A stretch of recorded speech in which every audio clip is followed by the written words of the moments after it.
नमस्कार दोस्तों, स्वागत है आपका ग्राइंडिंग सक्सेस चैनल पर। दोस्तों, आज इस वीडियो में हम चोरी, उद्यापन, लूट और डकैती को पढ़ेंगे कि चोरी क्या है, उद्यापन क्या है यानी एक्सटॉर्शन क्या है, लूट क्या है और डकैती क्या है। ठीक है। और इन्हें बीएनएस यानी भारतीय न्याय संहिता में कौन सी धाराओं में इसके संबंध में बात की गई है और इनके लिए दंड का क्या प्रावधान किया गया है, इस संबंध में भी आज इस वीडियो में हम जानेंगे। ठीक है। तो इसमें सबसे पहले है चोरी। चोरी यानी थेफ्ट। तो चोरी क्या है?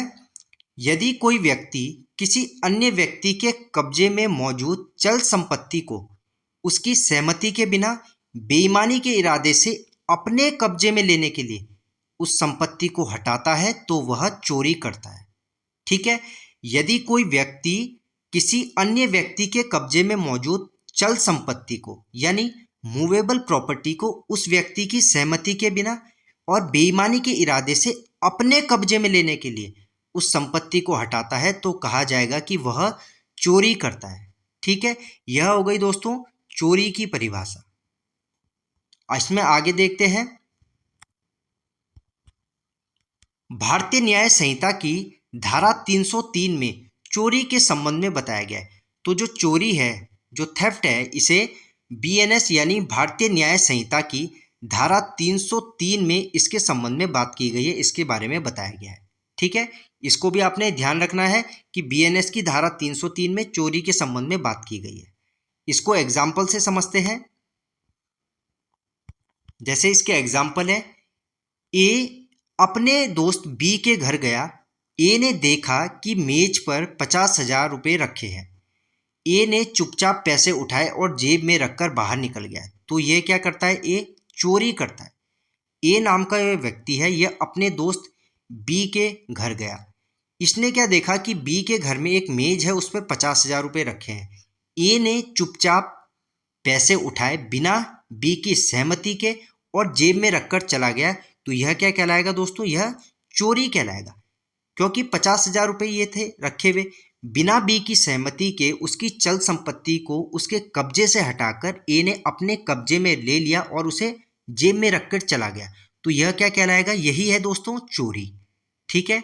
दूसरा इसमें एग्जाम्पल है इसका। इसमें नेक्स्ट एग्जाम्पल है, जैसे एक किसान के खेत में ट्रैक्टर खड़ा था। पड़ोसी रात में आया, ट्रैक्टर स्टार्ट किया और अपने घर ले गया। तो ये क्या की? उसने चोरी की। ठीक है। जैसे एक किसान है, इसने अपने खेत में एक ट्रैक्टर खड़ा रखा है। इसने अपने खेत में अपना ट्रैक्टर खड़ा रखा। अब इसका पड़ोसी क्या करता है? रात में आया, उसने ट्रैक्टर स्टार्ट किया और अपने घर ले गया पड़ोसी। तो पड़ोसी ने क्या की? यहाँ पे चोरी क्यों? क्योंकि वह किसान की जो संपत्ति है, जो उसका ट्रैक्टर है, उसकी संपत्ति को किसान की सहमति के बिना उसके कब्जे से बेईमानी से अपने कब्जे में रख लिया या अपने कब्जे में ले लिया उसकी संपत्ति को। तो यह क्या कहलाएगा? यही है दोस्तों चोरी। ठीक है। नेक्स्ट है इसमें, नेक्स्ट है, जैसे एक ग्राहक दुकान में आया, उसने चुपके से बिस्कुट का पैकेट जेब में रखा और पैसे बिना दिए बाहर निकल गया। तो उसने क्या की है? उसने चोरी की है। चोरी की है। एक ग्राहक दुकान में आया और उसने क्या किया? बेईमानी से चुपके से बिस्कुट का पैकेट क्या है दोस्तों? चल संपत्ति आ जाएगा, मूवेबल प्रॉपर्टी। उसने चुपके से बिस्कुट का पैकेट जेब में रखा और बिना पैसे दिए बाहर निकल गया। तो यह क्या कहलाएगा? उस ग्राहक ने चोरी की है। ठीक है। तो ये है दोस्तों इसके एग्जाम्पल्स चोरी के। आगे है इसमें स्पष्टीकरण दिया है, इसका स्पष्टीकरण भी समझते हैं। इसमें बताया गया है, जब कोई वस्तु भूमि से जुड़ी रहती है वह चल संपत्ति नहीं मानी जाती। ठीक है। जब कोई वस्तु है, कोई भी वस्तु यदि भूमि से जुड़ी है तो यदि वह भूबद्ध है यानी भूमि से जुड़ी है तो वह चल संपत्ति की श्रेणी में नहीं आएगी, वह मूवेबल प्रॉपर्टी नहीं कहलाएगी। लेकिन जैसे ही उसे भूमि से अलग कर दिया जाता है वह चल संपत्ति बन जाती है और उसकी चोरी संभव हो जाती है। ठीक है। लेकिन जैसे ही उस वस्तु को उसे भूमि से यानी जमीन से अलग कर दिया जाता है तो वह चल संपत्ति की श्रेणी में आ जाती है, यानी वह चल संपत्ति बन जाती है, मूवेबल प्रॉपर्टी बन जाती है और उसकी चोरी जो है संभव हो जाती है। ठीक है, तो ये दोस्तों इसका स्पष्टीकरण है, इसको ध्यान रखना है। जैसे इसमें दिया गया है इसका एग्जाम्पल दिया गया है, ए की सहमति के बिना बी ए के कब्जे में स्थित भूमि पर लगे हुए वृक्ष को बेईमानी से लेने के आशय से काट डालता है।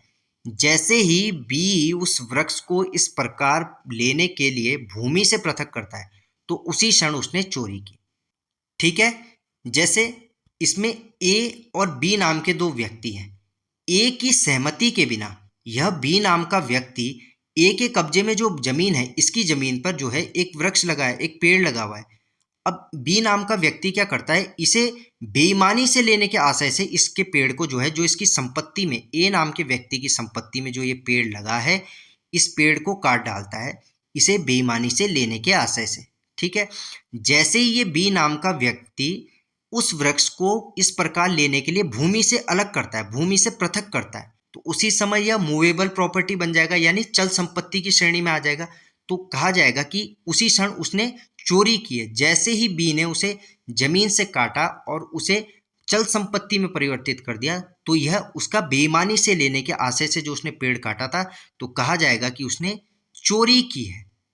ठीक है, जब तक पेड़ जमीन से भूबद्ध था, जब तक पेड़ भूमि से जुड़ा था, तब तक वह अचल संपत्ति था। लेकिन जैसे ही बी नाम का व्यक्ति बेईमानी के आशय से इस पेड़ को काटता है, तो वह चल संपत्ति में बदल जाता है, चल संपत्ति में परिवर्तित हो जाता है। ठीक है, नेक्स्ट है इसमें चोरी के आवश्यक तत्व। दोस्तों ये के होगा, ये मिसप्रिंट हो गया, चोरी के आवश्यक तत्व। ठीक है, चोरी के आवश्यक तत्व यानी एसेंशियल इंग्रेडिएंट्स ऑफ थेफ्ट। तो चोरी के आवश्यक तत्वों का मतलब क्या है, यानी कि ये सभी बातें सिद्ध करेंगी कि कोई कृत्य चोरी है। ठीक है, तो चोरी के आवश्यक तत्व का मतलब है कि ऐसी चीजें जो सिद्ध करती हैं कि कोई कृत्य, कोई किया गया काम चोरी कहलाएगा। ठीक है, जो चोरी को सिद्ध करती है। जैसे चोरी के आवश्यक तत्व के अंतर्गत कौन कौन सी चीजें होंगी, सबसे पहला है इसमें चल संपत्ति यानी मूवेबल प्रॉपर्टी होनी चाहिए।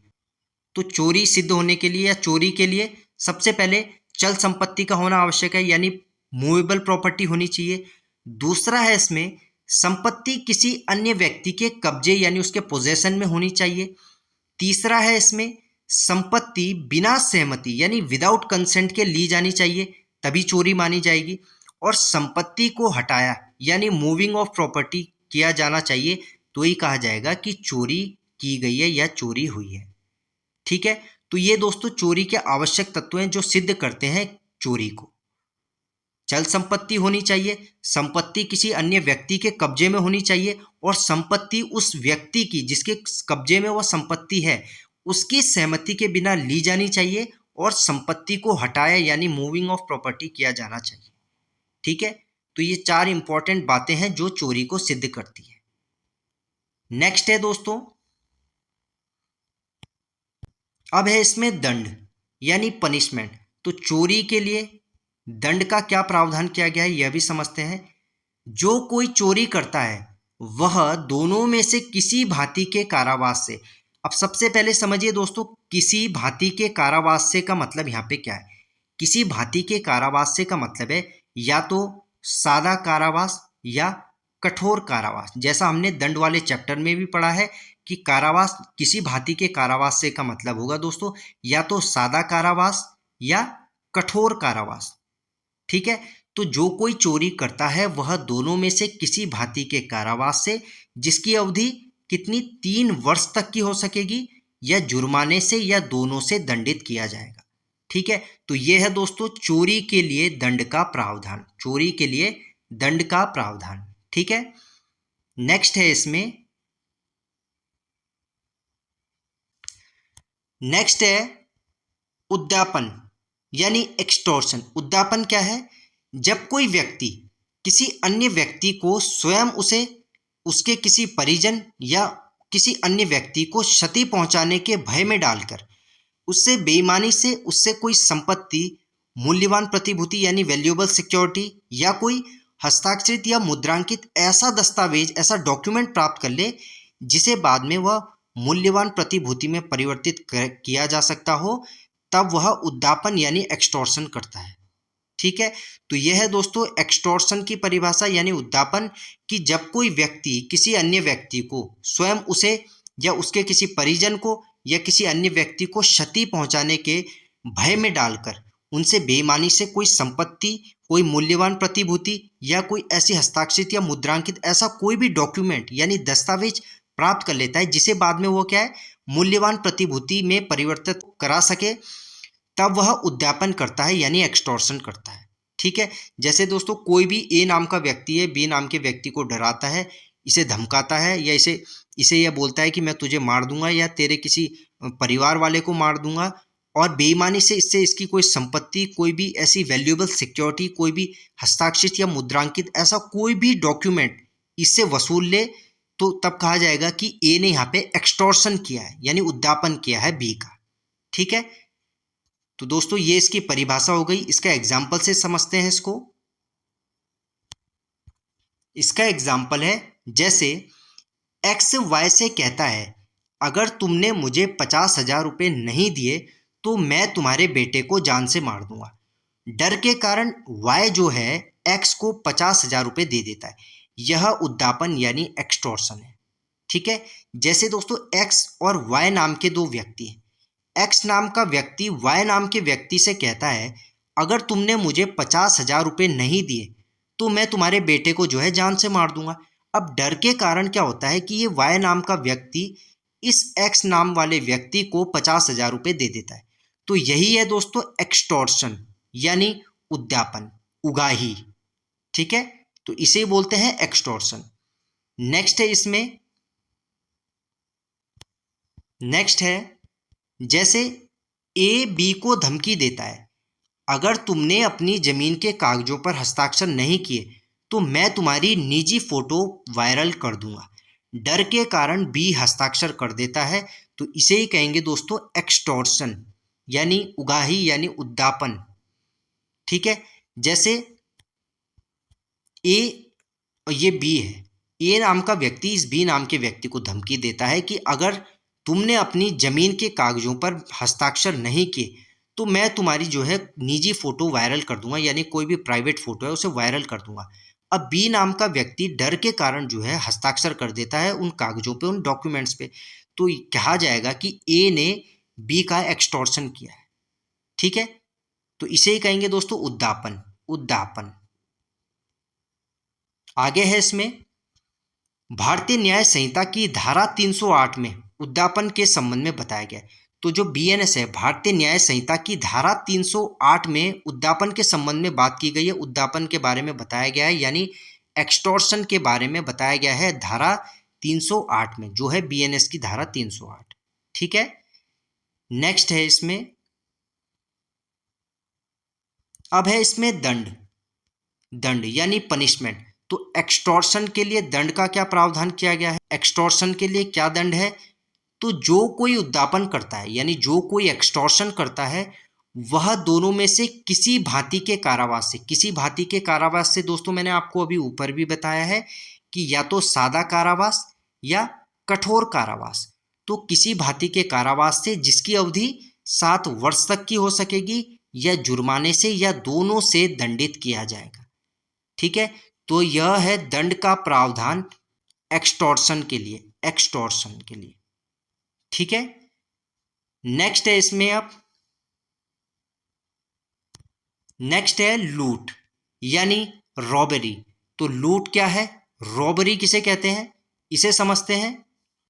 तो लूट वह अपराध है जिसमें चोरी या उद्यापन यानी एक्सटॉर्शन करते समय अथवा उसे करने के उद्देश्य से अपराधी जो है किसी व्यक्ति की मृत्यु, उपहति यानी हर्ट, सदोष अवरोध, तत्काल मृत्यु, तत्काल उपहति या तत्काल सदोष अवरोध का भय जो है कारित करता है या प्रयत्न करता है ऐसा करने का, तो ऐसी स्थिति में चोरी या उद्यापन लूट यानी रॉबरी कहलाता है। ठीक है, तो लूट क्या है, लूट वह अपराध है जिसमें चोरी या उद्यापन यानी चोरी या उद्यापन एक्सटॉर्शन करते समय अथवा उसे करने के उद्देश्य से जो अपराधी है, यदि वह किसी व्यक्ति की मृत्यु, उपहति यानी हर्ट, सदोष अवरोध या तत्काल मृत्यु, तत्काल उपहति या तत्काल सदोष अवरोध का भय कारित करता है या ऐसा करने का प्रयत्न करता है, तो ऐसी स्थिति में जो चोरी और उद्यापन है वह लूट का रूप धारण कर लेती है, वह लूट कहलाती है यानी रॉबरी कहलाती है। ठीक है, इसमें दोस्तों आपको एक चीज याद रखनी है, चोरी और उद्यापन का ही गंभीर रूप लूट कहलाता है, लूट कहलाता है। ठीक है, जैसे इसमें देखिए आपने, जैसे इसमें बोला गया है कि जिसमें चोरी या उद्यापन करते समय या उसे करने के उद्देश्य से अपराधी यदि किसी व्यक्ति की मृत्यु कर दे या उसे उपहति कारित कर दे यानी उसे हर्ट कर दे, या सदोष अवरोध यानी रॉन्गफुल रेस्ट्रेंट इस प्रकार का भय कारित करता है या ऐसा करने का प्रयत्न करता है, तो कहा जाएगा ऐसी स्थिति में कि चोरी या उद्यापन लूट कहलाता है ऐसी स्थिति में। ठीक है, तो चोरी और उद्यापन का ही गंभीर रूप दोस्तों लूट है यानी रॉबरी। ठीक है, इसे एग्जाम्पल से समझते हैं। इसका एग्जाम्पल है, जैसे ए ने सड़क पर चलते व्यक्ति का मोबाइल छीना। जब उस व्यक्ति ने विरोध किया तो ए ने चाकू दिखाकर कहा, चुप रहो नहीं तो अभी मार दूंगा। यहां चोरी के साथ तत्काल मृत्यु का भय भी पैदा किया गया, इसलिए यह लूट है यानी रॉबरी है। ठीक है, तो ए नाम का व्यक्ति है, इसने सड़क पर चलते हुए किसी व्यक्ति से उसका मोबाइल छीन लिया। अब जब उस व्यक्ति ने इस चीज का विरोध किया तो ए नाम के व्यक्ति ने उसे चाकू दिखाकर कहा कि चुप रहो नहीं तो अभी मार दूंगा। तो यहां ए ने चोरी तो की है लेकिन उसके साथ तत्काल मृत्यु का भय भी पैदा किया है, इसीलिए यह लूट यानी रॉबरी है। ठीक है, नेक्स्ट है इसमें एक व्यक्ति एक्स ने वाई के सिर पर पिस्तौल रखकर कहा, अभी अपने सारे पैसे निकालो नहीं तो गोली मार दूंगा।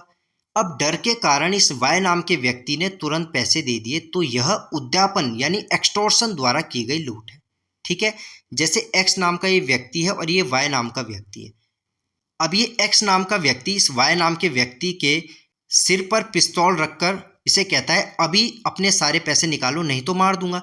अब इस वाई नाम के व्यक्ति के मन में तो डर उत्पन्न हो गया, तो इसने क्या किया, डर के कारण एक्स को पैसे दे दिए, तो इसे कहा जाएगा कि उद्यापन द्वारा की गई लूट यानी एक्सटॉर्शन द्वारा की गई लूट। ठीक है, भारतीय न्याय संहिता की धारा 309 में लूट के बारे में बताया गया है। तो जो BNS है, भारतीय न्याय संहिता की धारा 309 में लूट के संबंध में बात की गई। ठीक है, अब है इसमें दोस्तों पनिशमेंट।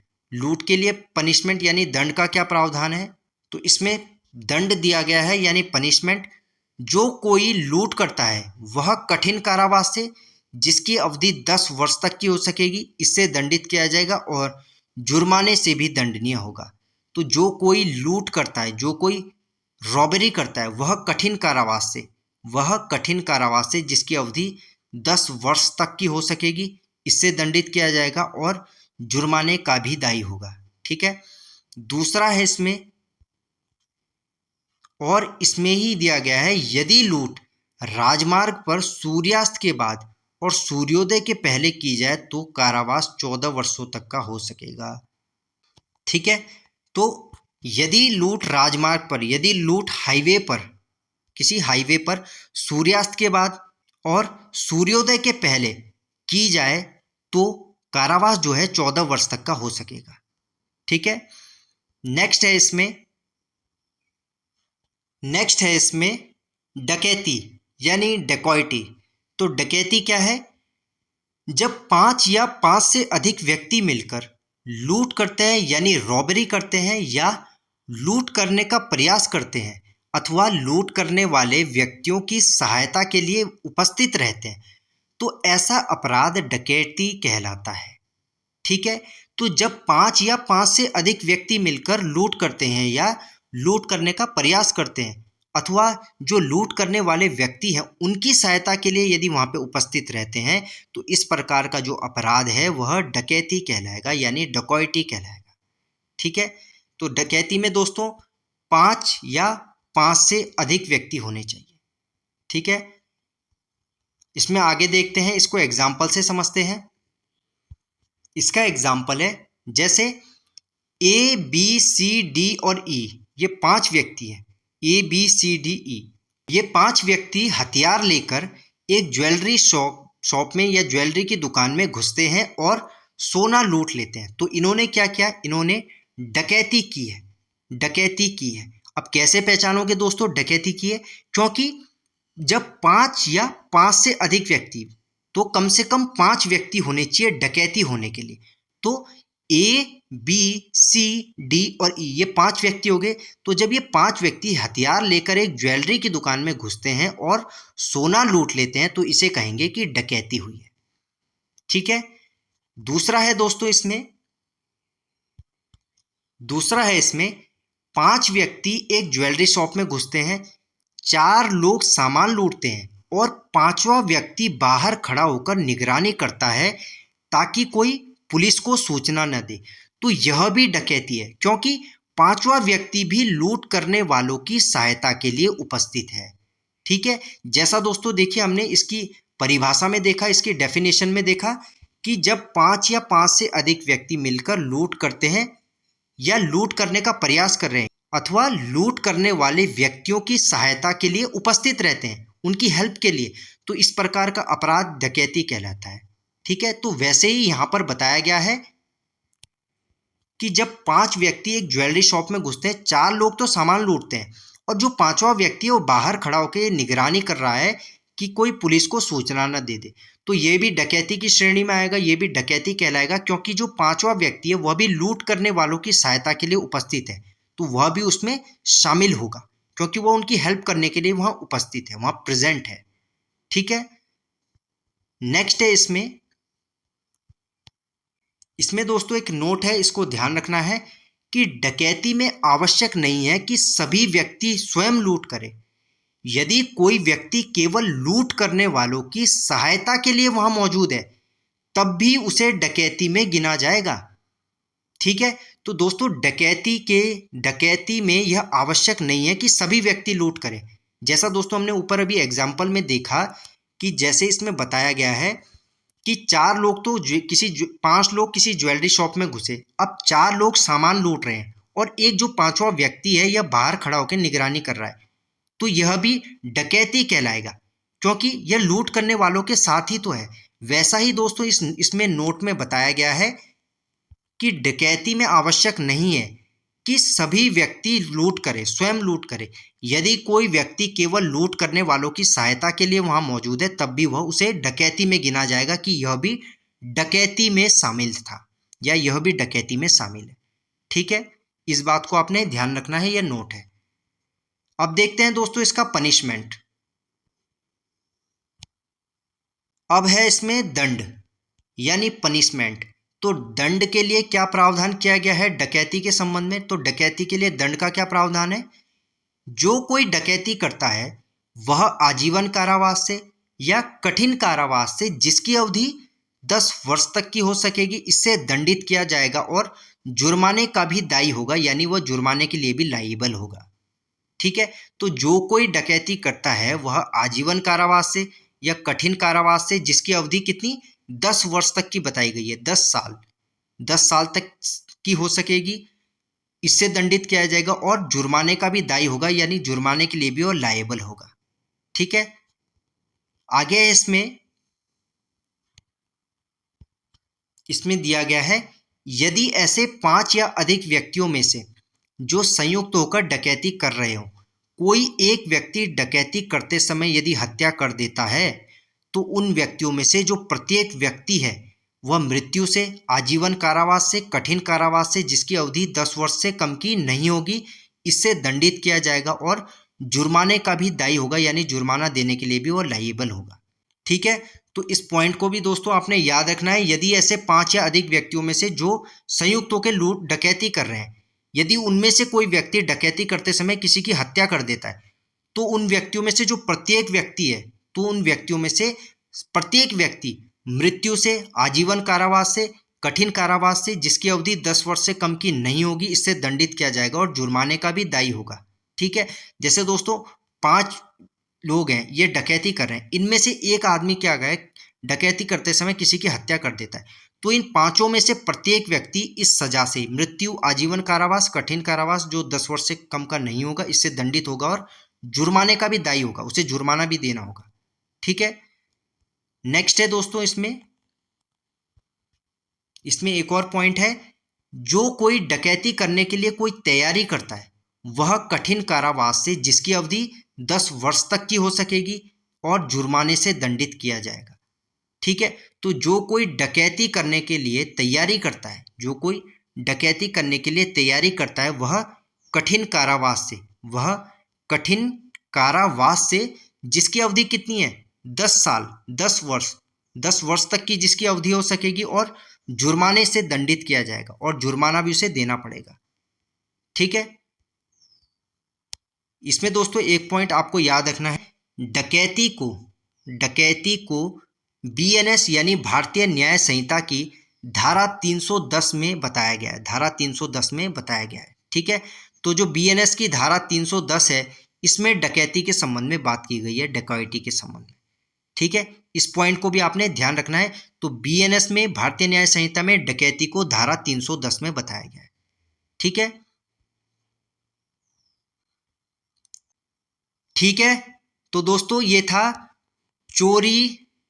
चोरी, उद्यापन यानी एक्सटॉर्शन, लूट और डकैती। ठीक है, आज इस वीडियो में दोस्तों हमने चोरी, उद्यापन यानी एक्सटॉर्शन, लूट और डकैती के बारे में पढ़ा और यह जाना कि इन्हें बीएनएस की कौन सी धारा में बताया गया है और इनके लिए दंड का क्या प्रावधान किया गया है। ठीक है, इस वीडियो के पीडीएफ नोट्स दोस्तों आपको मेरे टेलीग्राम चैनल पर मिल जाएंगे, जिसका लिंक मैं इस वीडियो के डिस्क्रिप्शन बॉक्स और कमेंट बॉक्स में पिन कर दूंगा। आप वहां से जाकर इस वीडियो के पीडीएफ नोट्स डाउनलोड कर सकते हो। ठीक है, तो दोस्तों मिलते हैं आपसे ऐसी ही एक और वीडियो में एक नए टॉपिक के साथ। धन्यवाद।